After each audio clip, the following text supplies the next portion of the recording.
कृष्ण हो गया, नील हो गया, कापोतलेशा। कापोतलेशा वाला का क्या परिणाम होता है? शोकाकुला सदा रुष्टा परनिंदात्म प्रशंसका संग्रामे प्रार्थते मृत्यु कापोतोयम मृदा। देखो, कापोतलेशा वाला कैसे रहता है? शोकाकुला सदा रुष्टा, शोक हमेशा दुखी रहता है, आकुल रहता है, आकुलता व्याकुलता इसके अंदर बहुत ज़्यादा होता है। और फिर कैसे रहता है? सदा रुष्टः, हमेशा सीरियस, हमेशा इसके फेस पे ऐसे सीरियसनेस और अंदर से परेशानी ऐसे झलकता है।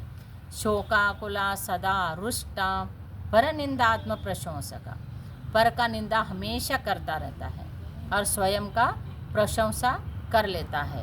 और ये फिर क्या करता है? संग्राम में प्रार्थते मृत्यु, और ऐसे बोलता है युद्ध भूमि, युद्ध करूँगा, युद्ध में ही मैं मेरा प्राण जाए तो चलेगा, कुछ भी हो, छोटे मोटे काम भी कुछ भी हो, तुरंत प्राण देने के लिए तैयार होता है। इस प्रकार से इसके परिणाम होता है, क्योंकि ये परिणाम जो है ये सारे अशुभ परिणाम है। कृष्णलेशा, नीललेशा, कापोतलेशा, ये सब परिणाम अशुभ है। और जिनके अंदर ये सब परिणाम होता है उसके आभा मंडल निकलता है।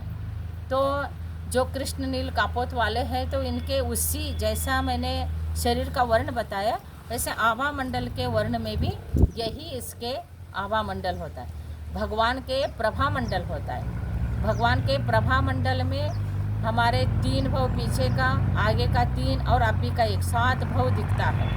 और जो सामान्य व्यक्ति होता है जिसके अंदर ऐसे अशुभ लेशा का परिणाम है, उसके जो आभा मंडल निकलता है तो अच्छा नहीं निकलता है, उसके सारे नेगेटिव एनर्जी ऐसे हम कह सकते हैं। तो इनके अंदर जैसा भाव है तो बाहर भी वो ऐसे ही परमाणु रहते हैं। तो इसलिए ऐसे व्यक्ति किसी को अच्छा नहीं लगते हैं तो उसके पास जाने का मन नहीं करता है, बैठने का मन नहीं करता है, सुनने का मन नहीं करता है, क्योंकि हमेशा नेगेटिव थिंकिंग रहता है। इसके परिणाम में विकृति बहुत है, इसके अंदर संक्लेश परिणाम बहुत है, कषाय बहुत है और मान आदि कषाय बहुत है। इसलिए ये अशुभ लेशा जो है नरक और तिरंज के लिए ही कारण होता है। और मैं आपको ये सारे लेशा के बाद फिर आपको एक दिन मैं स्वतंत्र आयु का बंद के लिए जो लेशा का परिणाम है वो बताऊंगी। तो कहने का तात्पर्य ये कृष्ण नील कापोत लेशा वाला का जो परिणाम होता है ये भी अच्छा नहीं होता है। जो भी अभी देखो कोई ध्यान करने बैठ गए तो ऐसे शुभ लेशा का आ गए तो शुभ लेशा को करूँगी, लेकिन अशुभ लेशा वाले का हो तो उसके पास बैठेंगे तो आपको कब यहाँ से उठ के जाए ऐसे मन करेगा। कोई ऐसे वाले आ जाए तो आपको लगेगा ये क्यों आया, ऐसे लगेगा। तो इसलिए धर्म का परिणाम और अच्छा परिणाम वो बात अलग होती है। गलत जैसा व्यवहार में भी आप देखो, गंदगी में बैठना पसंद नहीं करेंगे, साफ़ सुथरा जगह में बैठना पसंद करेंगे। तो साफ़ सुथरा जगह सबको अच्छा लगता है, लेकिन गंदगी कभी अच्छा नहीं लगता।